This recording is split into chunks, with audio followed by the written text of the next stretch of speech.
Waktu adalah perahu tanpa jangkar, berlayar sesukanya di samudra kenangan. Dan aku, Lila, adalah dermaga yang pernah menanti satu pelabuhan setia, namun malah dijadikan tempat bersandar sementara oleh jiwa yang masih mengikat. Cinta tak pernah memilih arah, kadang ia datang tanpa aba-aba, dan kadang pula ia tinggal dalam diam meski telah berpindah rumah. Dalam bait-bait sunyi pernikahan kami, ada satu suara yang tak pernah terucap, namun terasa lebih keras dari segala janji yang pernah diikrarkan di altar. Suara itu adalah nama yang tak pernah kusebut, tapi selalu hadir di matanya, mantan kekasih yang masih hidup dalam bayang-bayang hatinya, Raka. Aku masih ingat pertemuan pertama kami, seperti hujan pertama di musim kemarau, membasahi tanah hatiku yang retak oleh kesepian. Raka datang dengan senyuman yang seperti pagi hari, penuh hangat, harap, dan tampak tulus. Kata-katanya adalah untaian doa yang jatuh dari langit, dan aku dalam segala kepolosanku percaya bahwa aku adalah satu-satunya musim semi dalam hidupnya. Tak ada yang lebih indah dari janji yang diucap dalam kesungguhan mata seseorang. Atau mungkin aku hanya terlalu pandai menafsirkan harapan. Pernikahan kami sederhana tapi syahdu, seperti dua bintang yang bertabrakan di langit malam, menciptakan cahaya sesaat yang membutakan semua kemungkinan luka. Aku mengenakan gaun putih seperti mimpi, dan ia menggenggam tanganku seolah tak akan pernah melepaskan. Di hadapan altar dan saksi semesta, ia bersumpah akan mencintaiku selamanya, dan aku seperti perempuan dalam kisah dongeng, menelan setiap katanya seperti madu dari surga. Tapi tak kusadari, di antara gema janji suci, ada satu nama yang tak pernah disebut, namun berdiri di antara kami seperti bayangan yang tak bisa diusir cahaya. Hari-hari awal pernikahan kami berjalan seperti lukisan yang belum selesai. Warnanya masih basah, bentuknya masih kabur, tapi terlihat menjanjikan. Kami tertawa, menonton hujan bersama, saling menyiapkan sarapan dan membaca puisi di pagi hari. Tapi kadang saat aku menatap matanya ketika ia tertidur, ada ruang kosong di sana, seperti kamar yang dihuni oleh seseorang yang telah pergi tapi belum benar-benar meninggalkan aroma tubuhnya. Pelan tapi pasti, ketulusan mulai kehilangan suaranya. Ia jadi sering diam, pandangannya jauh seperti burung yang selalu menatap langit meski sudah diberi sangkar emas. Setiap kali aku bertanya, apa yang mengganggu pikirannya? Ia hanya menjawab dengan senyum yang tak sampai ke matanya. Lalu ada malam-malam ketika ia menyebut nama yang bukan milikku dalam tidur, dan aku, perempuan yang pura-pura tuli, hanya menangis dalam diam. Karena aku tahu nama itu bukan sekedar mimpi, itu adalah kenyataan yang tak bisa ditolak. Raka mulai sering membuka kembali kotak-kotak tua, melihat foto-foto lama yang berdebu, membaca surat yang sudah menguning, seolah mencoba membangkitkan mayat masa lalu dari kuburnya.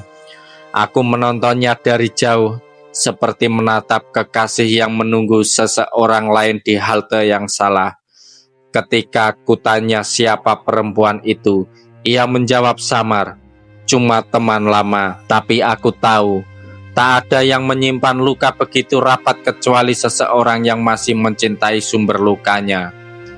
Di balik setiap tatapan yang tak tertuju padaku, di balik pelukan yang terasa separuh hati, aku mulai merasakan bahwa aku adalah tempat singgah, bukan tujuan. Raka, suamiku, mencintaiku seperti seseorang yang menghargai bunga yang tumbuh di taman, tapi diam-diam merindukan harum mawar liar yang dulu tumbuh di semak hatinya. Dan setiap malam, saat aku menyentuhnya, Aku bisa merasakan bahwa tubuhnya di sini, tapi jiwanya sedang berkelana kembali ke masa yang tak melibatkanku. Akhirnya malam itu datang, malam di mana semua dusta meleleh seperti lilin di hadapan bara kejujuran. Ia duduk di ujung ranjang, matanya merah, nadanya berat. Aku mencintaimu, Lila, tapi aku belum sepenuhnya lepas dari masa laluku. Kata-kata itu menamparku seperti angin dingin di tengah musim panas, tajam, mengejutkan, dan tak terelakkan.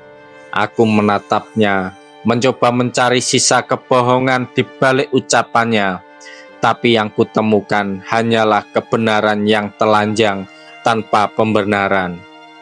Nama masih tinggal di hatiku. Lanjutnya bukan karena aku ingin kembali, tapi karena aku belum tahu caranya merelakan. Aku ingin marah, ingin melemparkan semua kenangan ke wajahnya dan berteriak, tapi mulutku keluh. Karena dalam sedihnya, aku menemukan kejujuran yang tak semua orang mampu berikan. Cintanya padaku memang ada, tapi cintanya pada perempuan itu masih hidup, seperti api kecil yang tetap menyala meski tak lagi diberi kayu. Malam itu aku menangis, bukan karena aku dibohongi, tapi karena aku merasa kalah oleh kenangan yang tak pernah kusentuh. Betapa tragisnya mencintai seseorang sepenuh hati, sementara hatinya terbagi pada orang yang bahkan tak hadir secara fisik. Raka memilih tinggal, tapi aku tahu sebagian dirinya akan selalu berdansa dalam ingatan bersama orang yang tak lagi di sisinya. Dan aku hanya perempuan yang mencoba merawat cinta yang bukan sepenuhnya milikku. Waktu pada akhirnya adalah guru yang paling sabar. Dalam diamnya, ia mengajariku makna ikhlas, bukan membiarkan, tapi melepaskan tanpa dendam. Aku memilih tetap di sisinya, bukan karena tak ada pilihan lain, tapi karena aku percaya bahwa cinta juga butuh waktu untuk tumbuh dalam ruang yang tak sempurna. Aku belajar mencintai Raka bukan sebagai lelaki yang utuh, tapi sebagai manusia yang masih belajar mencintai kembali. Dan dalam proses itu, aku juga belajar mencintai diriku sendiri.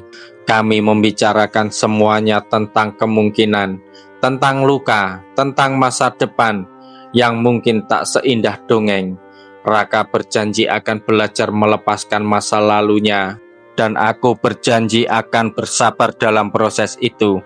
Kami memulai ulang, bukan dari nol, tapi dari retak yang kami pilih untuk tambal bersama.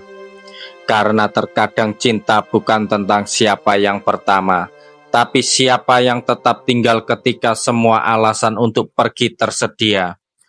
Tahun-tahun berlalu, mungkin ia masih mengingatnya di beberapa malam sunyi, dan mungkin aku masih merasa tidak cukup di hari-hari tertentu.